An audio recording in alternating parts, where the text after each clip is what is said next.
Yes, the mustache is chopped. I'm growing it back though because I was told I look older in it, and I'm an RA, a resident advisor at my college, and I gotta look older for those freshmen. Speaking of, today I'm looking at my high school art. I'm a sophomore in college, so it's been like 2 to 4 years since I've made this stuff. And there's some really good stuff in here. Like, this is when I realized maybe I could be an art major, and then that happened last year. There's a lot of pen stuff in this. That's like my main medium in high school because I was too afraid to touch paint, too afraid to get involved with color. I thought it would destroy my artwork, and I was correct. As soon as I did touch color, it screwed everything up. Anyways, I'm Pierce. I also go by Ectopath. I'm a student at Seattle Pacific University, an illustration major, and this is my AP art stuff from high school that I'm gonna show you. So, I'm not one for super duper long intros. At least I try not to be. So I'm gonna start out with a really interesting piece. This is the last piece I did in high school before the summer. We were required to do a self-portrait. As you can tell, I never finished it. There's nothing over here.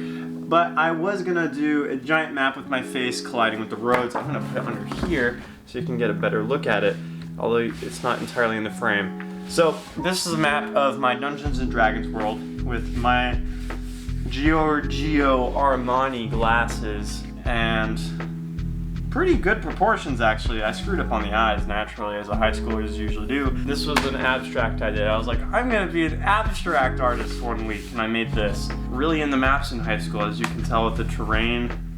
And this was gold, but now it's like a tan. Regardless, that one's cool as well, I guess. This is one I submitted to my AP Studio Art portfolio.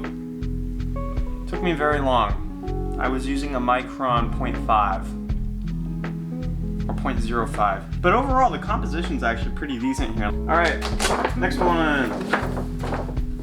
Let's do this one. This is my first attempt at drawing rocks in 3D. Take note here, in high school, I have no idea about like perspective or like compositional theory and like space, unity, all that stuff. I'm just drawing without any knowledge of any art techniques. And I was looking at some like rock designs on Pinterest. The rocks are a little wonky. Like, I'm just gonna point this out to you guys. Like, they look cool, but it's very obviously, I'm thinking light source coming this way, which means every single side of rock is gonna be lit. That's not how it works. This side of the mountain's gonna be darker, this side of the mountain's gonna be lighter. Cool design of the triangle though. I will give myself that. I don't even want to talk about this. This is good, like 3D design, but like compositionally, it sucks big time. Like, it's not even centered. And I tried to center it with the... Nope. Okay, next. Oh, dude, this one's brilliant. I got this idea by eating a piece of bread. In class, my art teacher gave us pieces of bread to inspire us, and I was like, okay, what does bread represent? And I was like, okay, so we grow the bread, the tree, and then we eat it, the fire, and we burn it, like we burn the calories. Or we have to chop it up and we have to present it.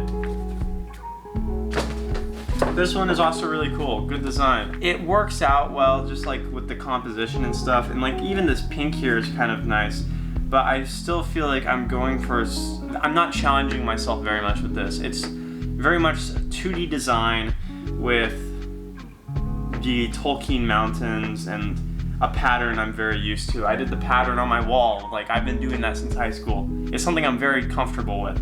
So it's a good piece, but it's not a piece that challenges me in any way, if that makes any sense.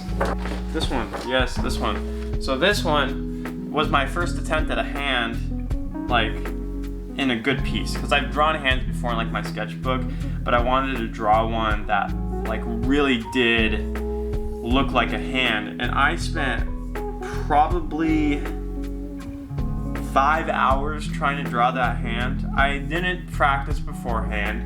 I didn't allow myself to fail, and I just went straight in and tried to draw a hand. Pretty decent. Some of the proportions are long. It looks like this palm is flat, and then the fingers just curve, so it looks like that. Obviously your hand's not like that, but the 3D construction of this is not half bad. I did get some perspective in there, and I had no idea that I did. Kudos to you, high school peers. You're kind of doing stuff without even knowing about it. Okay, this was the first one I did in my AP Studio Art class. We were given these plasterboard things that are like pieces of cardboard, and this was actually one of my first good uses of color. This is the same gold paint. I have no idea why the gold paint on this lasted. That doesn't make any sense. All right, so there's like cross-hatching, some white. This is white out, believe it or not. Like, you can do a lot of stuff with non-art materials, like, let me tell you, man. And I had just played the game Firewatch, so I was obsessing over Firewatch towers. This is my first attempt at color on a final project, and I screwed up. You wanna see? I didn't realize watercolor doesn't dry fast. It dries really slow, and I smeared it. Look at that, that's disgusting. Again, doing stuff I am comfortable with.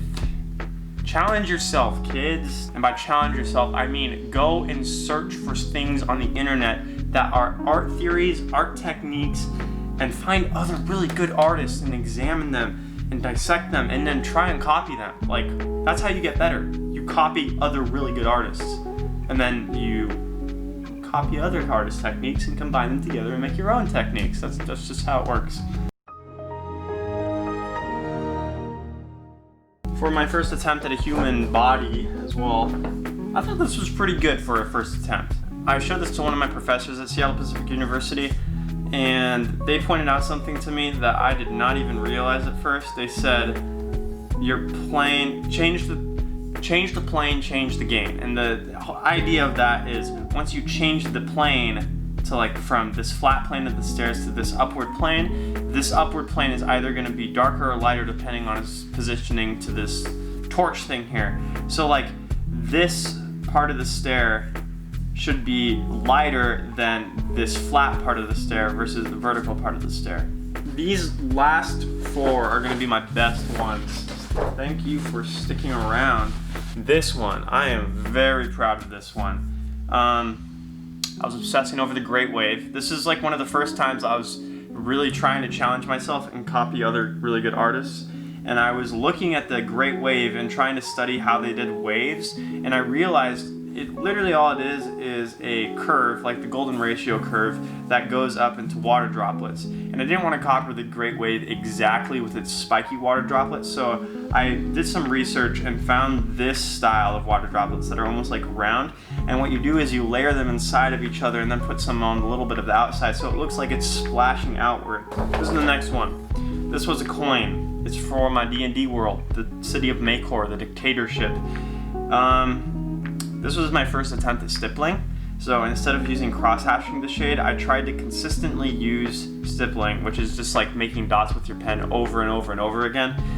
The good thing about this is it looks pretty awesome, especially from far away.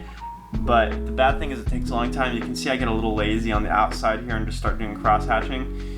But I really try to tell stories with my artwork, and I feel like this one did a really great job, because the city of Maycor in my D&D world is like this big, awesome city that everyone wants to go to, but inside there's like deep political tensions and the mafia and gang wars, and it's overall not a very good place.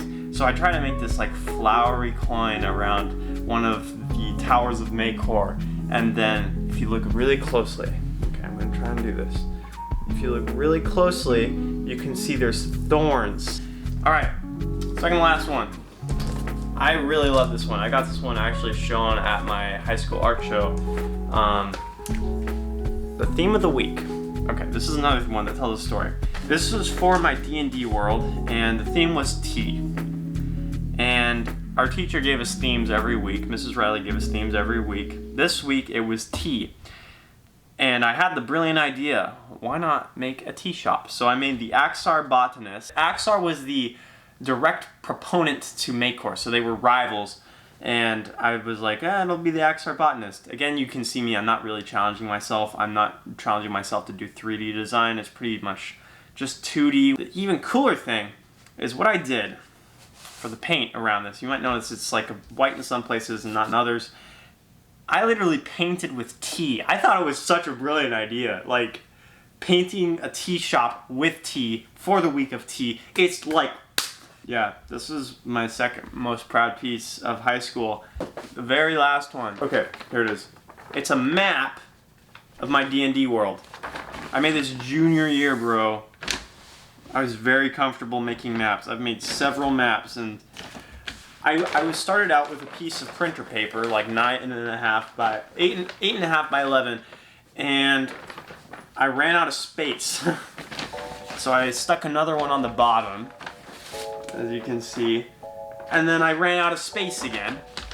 So I stuck another one on the bottom, and I was like, I might as well just make this a big map. 9 pieces of letter paper. Overall, it's great, and all the 50 plus D&D games I've had in this world have gone great because I've fleshed out pretty much everything.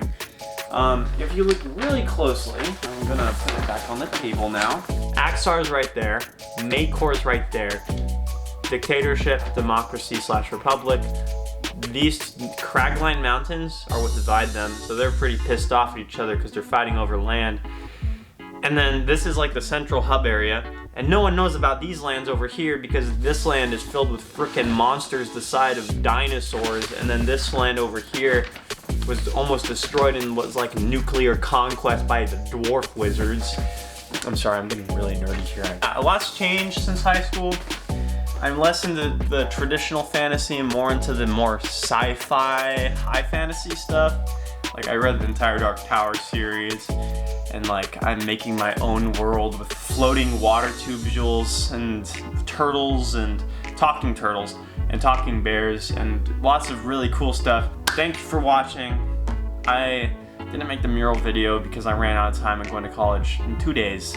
I wish you the best. Thank you for joining me today, and I'll see you later. Peace out.